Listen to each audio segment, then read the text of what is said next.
welcome to another episode of Musso. We are your hosts, Hadi, Ngone, and Jama. On this podcast, we share a microphone for fresh conversations on current affairs and women's realities beyond the single store.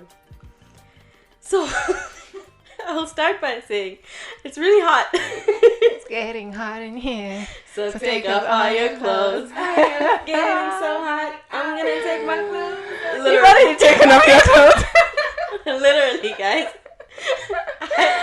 I have my clothes off in the studio. We're all like half naked in the studio right now. Damn. Gambia. Hey, didn't you know naked in November? October like hell right now. So October New Year, what are we gonna do? I'm going home. I'm going home. Yo.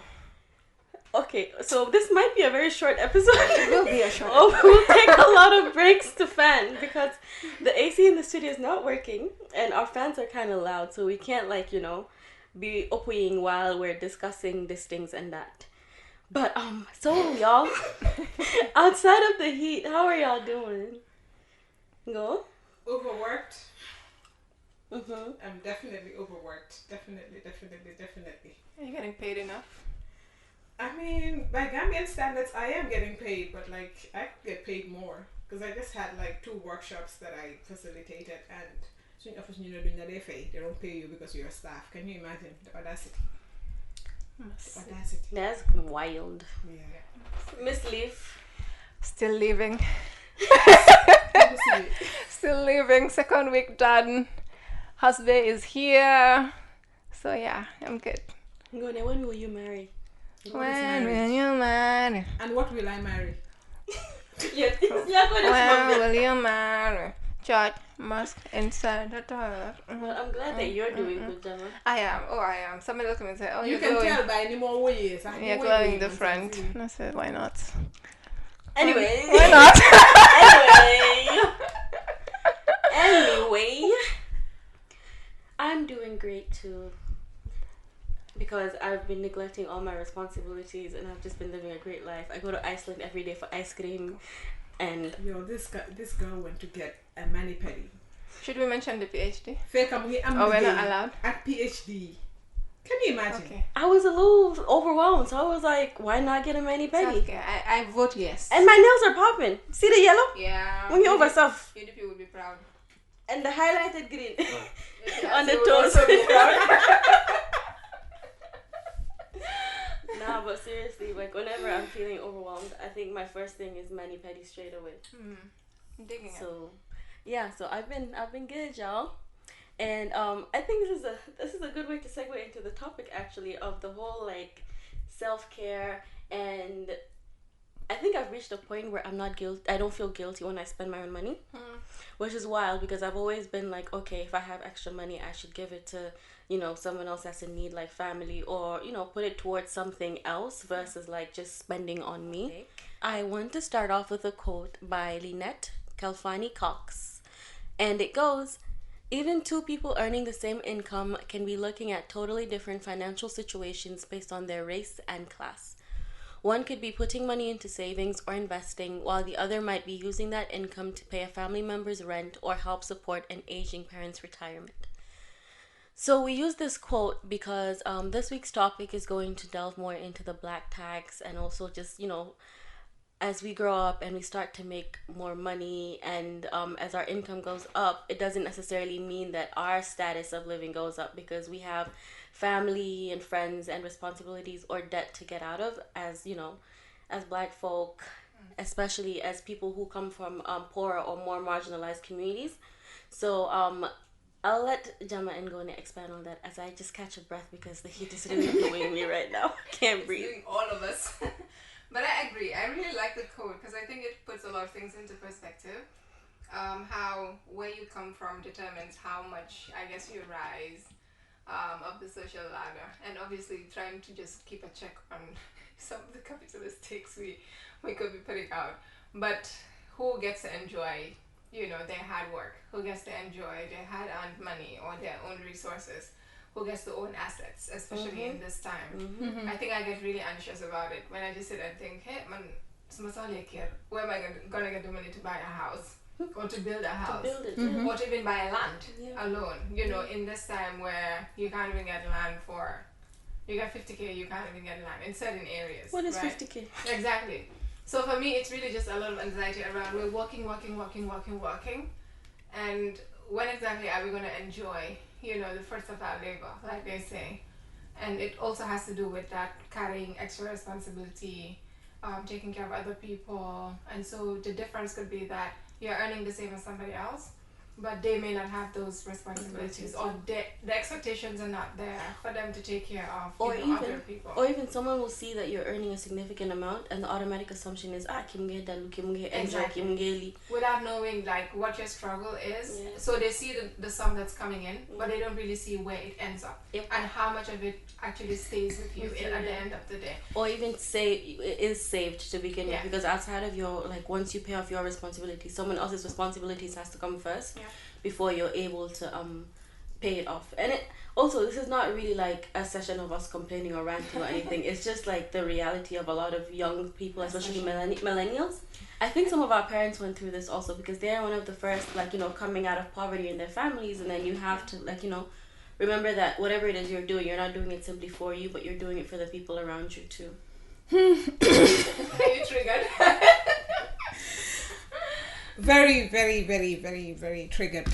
Because I'm thinking the black tax is not something that's new, right? Mm-hmm. This is something that our parents have lived through. Like, I've seen my parent live through the black tax. I've seen the effect that has had on their finances, particularly when it comes to retirement. How much were you able to save to take care of yourself when you're no longer working? And I've also I'm seeing it happen to people who are older than me, cousins, sisters, siblings, brothers, everyone. It's all over the place. And I think it's one of the limiting factors to our development, especially to our personal growth. And like Hadi said, this is not us complaining, because we live in a communal society where you're raised to not only take care of yourself, but to also help those around you. Like, you rise by lifting others, so we're told, right? But then what limit or what cap do we put to this lifting that you do, for other people? As you're struggling, you're growing. Instead of saving for your future, or to invest in something for your future or for your future family, everything, a huge part actually of what you have is going back to siblings, is going back to parents, is going back to cousins and uncles, some of whom, I saw this post on Facebook today, funnily, on the same issue, and I think one of the comments that I read was, the person said that they're not even worried about being able to give back to other people, because they love giving back to their relatives, because they're earning way more than those people are earning. But it gets to a point where certain family members who rely on you for help only call at a certain time of the month. Mm-hmm. That's when they know how to reach out to you. Hey, how are you doing? I need this, so you can help them out. But beyond that, they don't even check on you to see if you're okay, or if, generally if things are going well. So the black tax, I think, gets to a point where you're seen as just a giver. You're earning more, so it's your responsibility. You must give to others. You must share everything you have with others, to your detriment, and to a point where some of the people you're helping do not even care about you. And also to a point where those who are unable to help out in that way are looked down on in the family. Mm-hmm. If Hadi and I are siblings, and Hadi is able to do so and so and so for other people, but I'm not financially able to do it, I'm seen as the one who doesn't want to share. Meanwhile, the earning capacities are not the same.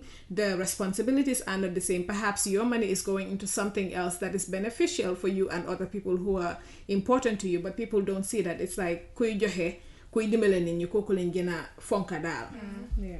Capitalism is a bumbleclad. No, because, no, I'm just thinking, like, in an ideal world, we wouldn't have to be dealing with any of this, because there are already enough resources in the world, but everyone. There would be, like, it would be dispersed in a way where we wouldn't have to think about, I have to sacrifice this for this person to, to do this or to do that, which is, I think it's a complex one to navigate, because even when we're picking this, we're being really careful about it not sounding like we're complaining, or not sounding like we don't want to help, or we just want this whole individualistic lifestyle. And I think one of the complications also is that so there's conversations around, I'm able to go to work, I'm able to, you know, pursue a career and excel in it and have all the hours I need dedicated to that career. And you get to certain stages in your life where, you know, you need support. So with our communities, you cannot really exist alone. This is a reality. Our extended families are sort of like our care services as well. They're the cushion that we fall back on. And I like to use the example of my mom. So my mom was career woman, working woman. She was always traveling across the Gambia because of her work. And she could not take us on those travels all the time. And the only reason why she felt, you know, okay and happy and safe and comfortable to leave us at home is because there was the extended family members that could take care of us. And so for those people who don't have a chance to go out and work and earn, when she is the one who goes out and works and earns, and these ones are staying home to take care of the cooking and the cleaning and, you know, the care work, I think the idea is that what's sensible is whatever she brings in, we all share, right? Because other people may not be contributing financially, but then there are other things they're contributing that is now uplifting the next generation, which is like us, for example. And so I think that's why it gets a bit complex. I think where the problem really lies is where, you know, it builds entitlement. And I think we'll get to that as part of this episode. But it's a really, really complex thing. And for young people, I think we're all experiencing this now. And I think, I don't know how many conversations we've had about this, the three of us, you know, because it is a reality for us. And one thing I also wanted to point out, yes, there's people who see you and think, oh, yeah, but there's also people who see you and think, oh, you're young, you're not married, you don't have kids, you have no responsibilities, right? You have nothing to take care of. Do you understand? And so people don't even think about, maybe she's saving, maybe she's investing, maybe she's trying to get assets here and there, maybe she's trying to get land, maybe she's trying to just make her life easy, or however she wants to spend her money. But people just assume that because you're young, you don't have kids, you don't have a husband. If you have a husband, they're even assuming that they just have this anyway. So they just feel like you don't need your money, and that money should be redistributed among everyone else. So, how do you think we will be breaking these cycles of poverty? Because let's face it, the reality is like if, you know, we're continuing on to pay off previous, you know, just the whole communal living system, not that it's a bad thing, obviously it's not. I think we were all raised communally. Yeah. But how do you end up coming out of that cycle of poverty when when all you can think about is whatever it is that I make, it has to go back to the people who raised me or to the people that feel like, you know, they should earn my money. How will we ever buy the Mercedes and the Ferraris? I think first of all, the black tax exists because of poverty. That's the sole reason why it exists. And it also just goes to show that capitalism is not for us Africans, especially with the way we live. You cannot live in a communal setting and then rely on capitalism to survive. It's like they're two opposite things, like two polar opposites, basically. But I don't know. I think the way to break out of it, or what I've seen, I don't think there's a way to break out of it. Because I've really not seen anyone who's broken out of it. But the way to get your head out of water, for one, I think, is to set boundaries. To get your head over the water, at least set boundaries, right? First, you know, this is how much I'm earning. This is how much I need to survive in the month. And I'm doing a whole do as I say, right? But don't do as I do, because I'm not doing that. But yeah, this is how much I'm earning. This is how much, you know, I'm saving to invest in whatever. And this is how much I can afford to share with everyone else without also harming myself. Because let's be honest, helping others doesn't mean you put yourself at risk or at yourself in a terrible place where you end up relying on loans, the lepkiller just to survive. Just because you're trying to help others. I don't think that's how it's supposed to be. That may seem individualist to some people, but come on. Digga. I don't think you can help with what you don't have anyways. Exactly. Because then so you know, you're also ruining yourself and ruining that person because you're taking and then giving and you know you don't have the means at all. So I think those boundaries are really, really important. And to be honest, I cannot even think about how to get out of that that cycle. Because for a lot of people, they feel entitled to that support. And New there. These are people who probably never even contributed a dime to your growth.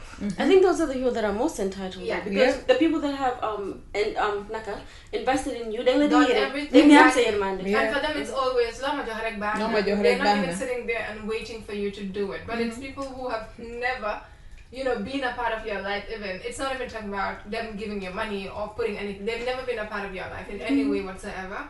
But they feel entitled to whatever it is they think you have. Because sometimes they never fuck your mom answer. How do you like it? How do you like it? No. So I was keep saying amen. But I mean, talking about the issue of breaking out of generational poverty as well, I think there could be an opportunity for it, where the support is happening. So I look at families where, for example, somebody makes it out or somebody succeeds in a way. And they take up maybe one other young person in the family and supports them, whether it's with education or with business or with training and whatever support that they're providing.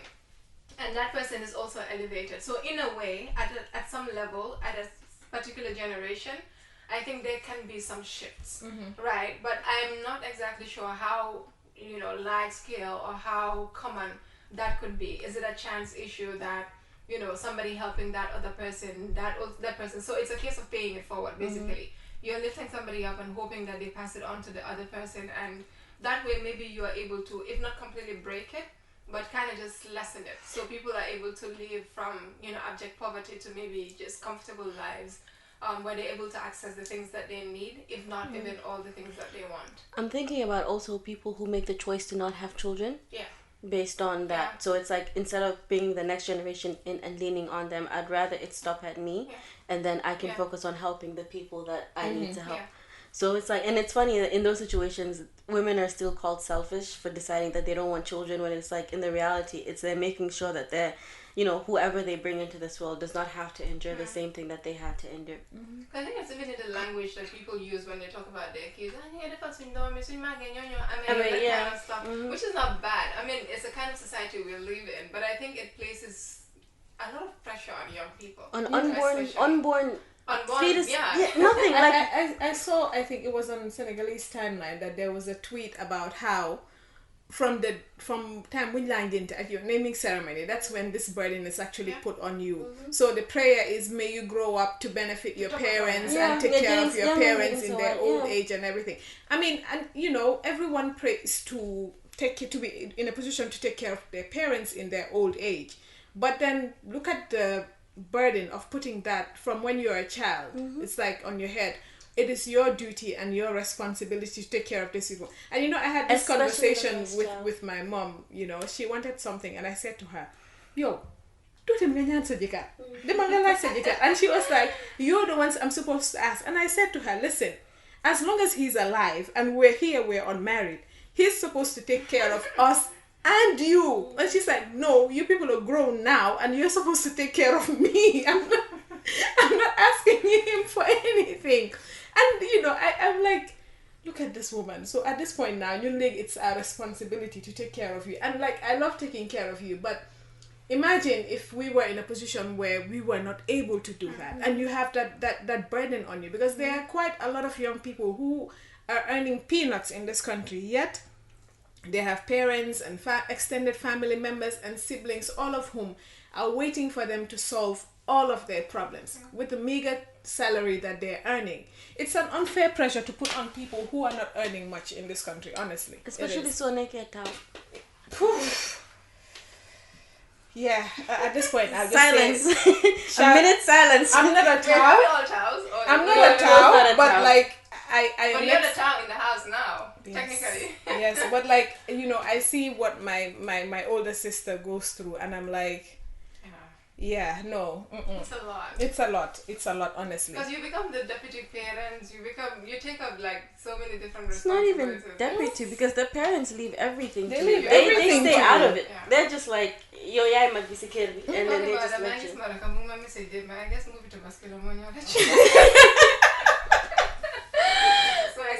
I need to start prepping for that. My goodness. But yeah, I think there's that extra pressure on the eldest children, daughters, sons, whichever. Because especially then also, beyond just expecting that they take care of their younger siblings, it's also them modeling good behavior, modeling success for them. So it's always tao, all these nonsense they're saying, that kind of thing. So you basically need to set the stage for the rest. And so even that puts a lot of pressure on you. And I think we've talked a lot about failure on this podcast. There was a whole episode dedicated to that. And how people are just afraid to fail. And these are some of the reasons why. Because if you're failing, it's not just about you. It's about how everybody else sees you and what that failure means for the people who have been pitched to look up to you as a role model. Mind you, this is not something that you've created. It's not something that you want. You don't even want to be anybody's role model. But by virtue of the fact that you were born first, this is thrust upon you and you're just expected to, fulfill the responsibility. I'm laughing at the fact that like my siblings and my younger cousins who are also basically my siblings, they're always like, I basically ruined everything for them because I decided to be the overachiever. And so now they have no choice but to follow them. Cows are always overachievers, honestly. You think we want to be? I don't think it's about overachieving. Is it overachieving though? You're just achieving, no, really. listen. No, but my older sister has 2 master's degrees, and my dad would not let me breathe if I don't get a master's degree. But I don't think it's a choice, really. Well, it can be a choice, but it's like it's drilled in your head from the minute that you were born. Literally, even before the other siblings come, it's this idea. Wow, yo ya ora definitely hale yo le nyo topa yo ya said basically they tell you yo ya said yeah.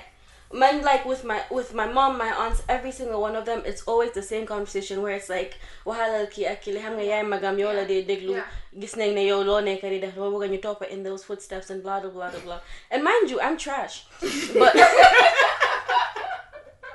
but in terms of like whatever we define as success, it works. I think so. This is something I wanted to say when Go was talking about how the parents are like, oh, you need to want to define legi. And I'm just wondering if it is also a thing of them being proud of you, because it's like, oh, a journalist, madam, defan na kulmo ko wala defan leki aga na fini. So it's a huge source of pride for them. I know this because I sometimes, I hear my mom talking to other people and the things she's saying, she doesn't say it to me. She says it to other people. They'll never say it to you. She says it to other people. But I hear these things and I'm like, okay, this woman is actually proud of me, I'm not being a friend of Musso and you. So I had my laptop. I think it was the time I was working from home. So the guy came, hi, hello, you want telephone on you again. I was like, nakam sis my monoko, small dom bila monica smataube. And he's like, oh okay, I found monica university. I was like, no. So I didn't want to go further because I was just too tired as well. But when I did it, Emma Sila Neka, Monica's head of communication. Like, why did you read my whole resume to somebody that I don't even know? But then I took a step back and realized it's a thing of pride for them. It is. It's like, this is what I was working for. Because for them as well, all the struggles, the toil, all of that is towards making sure that you get better than they had. And so it's a tough one. But like Ngo said, boundaries. Boundaries. Let people understand I'm going to do what I want to do with what I can or with what I have. And once people... at the beginning it could be hard, but then people eventually catch on, and sometimes they don't want to buy is a jama. So you do of your own free will, and you know that this is something that's actually coming from your heart, and you're giving it to people without really looking at them. Or you can just stay a student forever, and then that's the thing. Doing of your own free will, to me, like that's where the barke comes in. Because why would you want me to give you something that I have no intention of giving to you? I'm just giving it to you just because. No, I think if I were to get something from someone, I would want it, I would want it to be something from their heart. Like dang moko eni, watanga joh moko. All right, so it's time for us to take a break because we really need to open. We need to find ourselves. We really need to open. We'll be back in a few.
think we're still hot, very hot.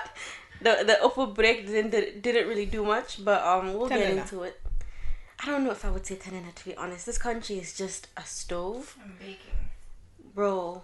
It's man, I'm just wondering if it's this hot in June or July. What is gonna back in October? Yes. Before we even continue, was it 2 years ago October I moved here, right? When I was working, when I thought that I was moving back home, and then like It was I moved. 2018. Yeah, so I moved here in the middle of October 15th. I cried every single day for 2 weeks straight. The heat. Back to the tax.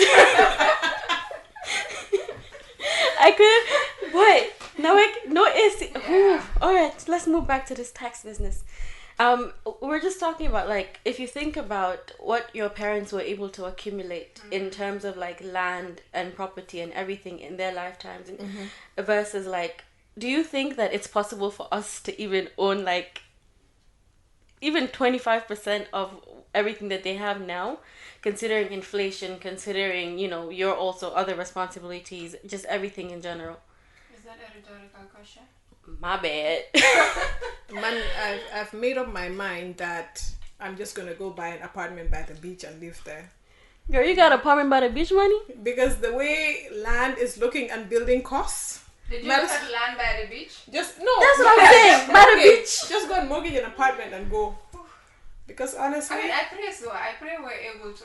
But the way things are going, Like it's I had seen this a while back on Twitter how someone put up like a 3-bedroom bungalow house in Visual. It was $20,000.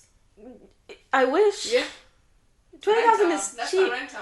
No, I'm talking about to purchase. Sale. It's like 100 and something, almost $200,000. Yeah, that's what houses are going. Oh, the one I'm talking about. The mortgage was $20,000 is per month.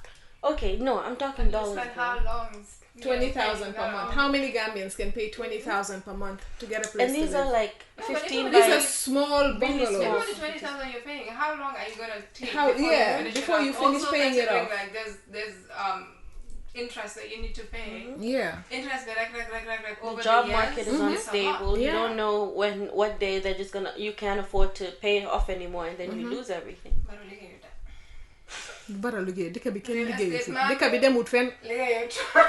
Like for someone that had a real estate business, you would think that the first thing this man would do is fix housing in this country and No. just the prices. Somehow of the real everything. estate business got worse when he got into power, because now every time Dick and Harry is selling land and then they sell you land, next thing you know somebody else is claiming that land. Now you're in court for the next 10 years. Hello. Hi. Love. So you're telling us you could afford land when you die? Buy correct. Wow, I am impressed. I was, I'm paying this off. Hashtag rich babe. Don't use hashtags against me. Hashtag rich woman things. No, but it's serious because I see a lot of young people talk about this, especially when, you know, the real estate companies run ads, the well-known ones especially, you know, run ads for affordable housing. Yeah. God. And I'm like, okay, who's your market? Exactly. Because this thing you're saying is affordable. Me and my entire generation, we have not yet been able to afford. We're probably Can't not afford gonna be it. able to afford in later years, you know. And then the sick thing is you go into these apartments and it's like a shoebox. So do you see it coming in? We must spread small how you don't do that. The fittings. You understand? The quality of the materials they use, it's just nonsense, really. And so you think, Bala Major 1.5 million, Maduga Kofini, why don't I get the land and start to build Build it, yeah. for myself? So it may take years before I get halka, but you know you're putting in And quality it's yours. materials, you're building it to your own taste, you're taking into consideration also your plan. What kind of family do you want to have? And you're building to fit, you know, that kind of family. But it's really, really hard. And I read a lot of the tweets and I'm like, I can't even begin to talk because we're all in the same boat. We're all in the same You boat. know, you can't even think of how to acquire land because land leg is 200, 250. Guys started for a 20 by 20. Come a 60 by 60 like dollar konyata like Never real die. estate la, and they're selling. And so I think it's going to be really, really difficult. And it's different from the cases where, for example, time Bobunono, you had the estates. So how Backwater Estate, kind of thing. And these are all government-owned were estates. created to support civil servants with housing options, you know. And so a lot of them were able to acquire land, some of them to build homes, and that's where they're living with their families now. But where are those options for the civil servants of this generation? Where are those options for the young people working in the private sector who want to own homes in this generation? And so I think it's going to get tougher. And like you mentioned, with inflation, things are, prices are skyrocketing. The rich are still the rich, the poor are still the poor, the margins are getting even bigger. It's going to be really, really hard. And I always feel the frustration. I'm like, well, cement is $3.20. and it keeps fluctuating. Like, at some point they had to. At some point, I think Ministry of Trade had to put out a notice to peg the price, because one day it was $3.25, next day it was $3.70, then it was $3.90. But so the problem with that, though, once they do that, they keep all the cement. Yeah. So they don't bring it. They out. don't bring it out. out. It forces a scarcity that now has an impact on the prices that they charge once they put it out again. So it's really, I don't know. The crazy thing for me is, I think this generation of young people, we're earning money that our parents did not even dream of earning. Like, a lot of young people are making good money by Gambian standards, right? This is money that some of our parents worked till they retired and never earned, like, per month or, even per year. This is money that people are making, yet you can't see it anywhere. Dokomunagi spend, because like Jama just talked about the housing situation. Housing is crazy. It's near impossible to get good housing, to buy land or build a house or whatever. Buying a car. When they steal your land. When they steal your land. How they triggered you guys. Apart from land, going to school, expensive as hell. I feel that pain. Car. Can you afford to buy a car? People say buy a car, buy a car. With what money are you going to use to buy a car? Fuel, liter nyata, $52 or $53. You buy a car, and how are you going to fuel that car? How are you going to get around? And every week the car breaks down. Get them see mechanic. Invoice of 36,000. I told him back the car. Yeah, and that was just for one. That's one invoice. He brought 3 invoices. One of them was 36,000. Back the car. I have my legs. The taxes are here. 8. No, it honestly, it's crazy. And it's really crazy. Things that people think, oh, these are luxury items, but you think about it, these are things that they're necessities. They're necessities. Now, Gambia can munta them fen. These are things that people need to be able to live a basic, comfortable life. Yeah. This is what people need. But then, I mean, you talk about all of that, and then you talk about data. How much do you spend per month just to get internet? Crappy internet that does not even work. You can't even do a proper Zoom call. Sorry, I lost my connection. All conversations come back to Gambia and just how tragic it is. Yeah. It's tragic. Honestly, it's tragic. And my mom always talks about how it doesn't matter how much you have, but the barke, I don't know the English word for barke. Yeah. By now I don't speak English. Yeah, so the blessings. Last episode, bleeded. And then I realized the past tense of bleed is bled. You were saying bleeded? I said bleeded twice. People are fake. Go ahead. I lost my train of thought. Blessings and barke, and how it doesn't really matter how much you have, but barke be linga and sometimes that that barke comes from giving back to your parents, because really you can't repay your parents for those who had present parents, those who had active parents, because we have to make that distinction, right? You can't have been an absent parent and then come back and claim things that you did not. I don't even think in general this whole you can't repay your parents thing, because you didn't ask to be born, bro. So no, that's the minimum they can that's do a whole episode of its own. The fact that you didn't ask to be here, but here you are suffering in this heat in this studio. So let's just keep it going. But for the fact that where you've had a present parent, sometimes it's not even something that's pushed on you. You just feel the need to make them happy, especially if they've given you a good life. Is that subconscious? Is it something that's it's conditioned? Of course, then you're conditioned. So you start to feel guilty that you're not able to do it and all that. So sometimes we need to ask ourselves, even, am I doing this because I'm happy doing it, or because I feel like I have to do this it? This is my response. This is an obligation on me. I mean, even I guess we can. The whole black tax thing, when we think about it, it builds those strains on the relationships, because you're like, as much as I want to do this and this and this for you, can I? And how will it look if I don't? And how is it affecting me at this point? and how do you even perceive it? So not just Perceive how it. it looks, but how do you, Perceive as the it. person who's expecting me to do for you, how do you perceive it? And I don't think there's enough room given for grace towards the people who stay providing. Because the expectation is always johel, johel, johel, johel. And once you get to a point where even Sudan and johel, and you're no longer able to, then the dynamics just change. Yeah. So like Gone had said, the example of ko amut in the family, we all see this happen around us. You know, the importance they assign to you. So yeah, I think that's a challenge as well. Because then Chonseka has this really beautiful song, well, sad as well, that just explains all of this around how, you know, the situation changes, the relationships change in the family once your status changes. Tell the listeners the name of the song, bro. I can't remember the name of the song, but I know the song. But I know it's a purpose. But madan ligay dan yuma funkon ligay atuma lufire nujima. Don't quit your day jobs. So I think it's Wallo or something like that. Both of you, I beg you, don't quit your day jobs. Manson. Alright, the episode is over. I'm closing. This is great. So that's the song, because it's talking about how bim dan ligay su wacce fe career bi taje wante legi su gude dafay fande, that kind of thing. So it just shows how the dynamics change in the family, who's accorded respect because of what they're giving and what they're bringing. And it goes even down to the kids, because the kids are only replicating what they're seeing the adults do. Yeah. So uncle B la respect, the rich auntie, the rich uncle, moñu de always defal li, moñu de defal li, that's who they, mom la ñoo dawal yoni sax, suñu yoni mom la ñoo dem, because you see all of these things. And so for me, I think it's really, really difficult if you're not saving, you know, not just for yourself, but also to support with these things, because the savings also help with some of these obligations, especially when you know you can't run away from it. You can't really pull yourself out from it. Your savings help, but where are those savings? So for the GT Bank, every day you deduct sa account for VAT, COT, they have all these taxes. 2 years, this was what GT Bank account. We have not negative, God knows what. They have all these taxes that you can't even understand. You know, so for me, I think it can be really, really difficult. But again, it's thinking, can we find a solution in that communal living as well? Is it in that communal living that we can pull through, that we can pull one another out of, you know, that abyss, and, you know, all of us just rise?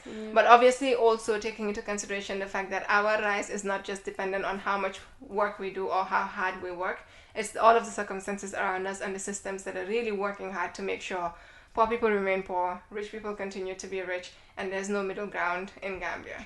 I think we can rise out of it through that communal living if everyone makes it a point to not depend on someone else for life. The help you're getting from that person is used to get yourself out of that situation. But if we continue living in this life where, okay, Hadi has made it, so I don't need to do anything anymore, I can just chill and let her take care of me, then we're never going to get out of it. But communally, if we're all helping each other, I pull Hadi out, Hadi pulls Jama out, we can make it. We can make it through, because we've seen it work in certain families, in certain situations. For people cite like how sometimes in Sarahule families, if someone makes it, they loan money to another person. Yeah, the person builds a business, makes it, and then you do it. Nigerian societies, the Igbo community, they have this tradition where somebody comes and works for you. Normally, the way it's supposed to work is if that person serves with you for a certain number of years, you set them up with a whole business, and then they go and they transfer that to someone else. But until we get rid of this entitlement to other people's resources, that you must do this for me and I'm just going to sit and depend on you to do it, we're not going to get out of it. I think it's the whole idea of teach a man how to fish as opposed to always providing the fish for them. Because to be honest, Gambia, I think Tita Job more of that video about the guy that came out, and then you're sleeping all day, you know, not trying to do anything. So for me, it's always, and I say this all the time, I'm like, if you come to me and you say, I want to do this, or I want to like go for this course, or I want to start Jai Ebe, you know, even stuff like that. For me, you're showing that you want to do something better, as opposed to just asking from me, you know, so and stuff like that. I think we really need to be trying to do more, you know, and even with ourselves as well, try to do more, try to, you know, just get into things that might help us. So you may not get everything you need, because that's the way the country is set up, but at least you will get enough to be able to take care of yourself in a way where you're not completely, fully, forever dependent on someone else who could be absorbing the strain without complaining, but is building resentment for you. You like hate, you know, every time they see you, you know, you call them, then I call 100 times and you use a call because they know that this is what you're coming for. I think we can close from there. Yeah. Yes, and move on to our favorite segment of the of the podcast. I cannot speak. I cannot think. This heat is ruining my life. Oh my god. So let's move on to our favorite segment. Jama, if you could please do the honors. Yes, at least there's no tax on this section. So we talked about how, you know, you have eldest children basically taking up the responsibility of parents, and how this black tax we're talking about usually sits on, you know, on them. But I think one of the person we've selected for Musso of the week this week has been doing work on this, and Musso for the week is Yasin Bojang. Yasin is a Gambian living in the UK, and she set up Home Girls Unite with her friend. And they've been doing really amazing work, especially focusing on eldest immigrant daughters. So immigrant families, eldest daughters taking up all of the responsibilities of parent, teacher, carer, cook, you know, escort. She is an excellent cook, by the way, too. Oh, I love watching her Instagram page. She was a Lenahan member, from tiny. So the last time I saw Yasin were like 10, I was about 10, 11. She was younger than that. But it was really, really nice to reconnect. And so we've selected Yasin because the work they're doing is really, really amazing. I know it's focused on eldest immigrant daughters in the UK, but I see some of their content and I can easily relate to them because I'm an elder daughter here as well. So thank you for all of the work that you're doing, Yasin and team at Home Girls Unite. Our Musso of the Week honors are for you this week. She's really, really awesome. I've had the pleasure of meeting her a few times through Jalika, and she's amazing, and it's an honor to have you as our Musso of the Week, girl. Well, boy, hit me. Is it the tax that's heavy on you? It's the tax, it's the heat, it's everything. You know, before we close, we just want to say thank you for tuning in every week, for listening to us, you know, for sharing your thoughts. We're truly grateful. And of course, as usual, we'll be looking out for your questions and your feedback, and, you know, tell us how you're dealing with the black tax. So we absolutely love hearing from you. Like, you know, I think I say this every episode, you know. But keep sending us your tweets, your Facebook posts, your messages. We love reading from you. And let us know what you think. I mean, if this is something you're struggling with as well, if you have any tips, we could definitely use them. So don't hesitate to share those with us. Our socials, we're everywhere. Facebook, Twitter, Instagram, as Musso Podcast. Are you going to ask us to spell it again? Because listen, I was catching up on episodes I missed, and there was one when Hadi was actually spelling out Musso Podcast. She was like Mussopodcast. I was like, no, these people were dragging me for spelling champion. Hey, you're spelling me champion. So catch us everywhere. The name is at Musso Podcast. That's Mussopodcast. Send us your views using the hashtag, which we can find very easily. Hashtag is Mussopod, Mussopod. How heavy is the black tax on you? Especially, we would love to hear from the older daughters too. Yeah. We would love your perspective, and I guess if the younger daughters have a perspective, we would want to hear it too. I was telling one of my sister likes to say that she's a stay-at-home daughter as her profession. She says she's either a stay-at-home daughter or a stay-at-home sister, depending on the day of who's funding her, me or mom. Anyways, thank you so much to Right Click. Thank you to Ibu and to Classic for always hosting us and being patient with us and being gracious with us.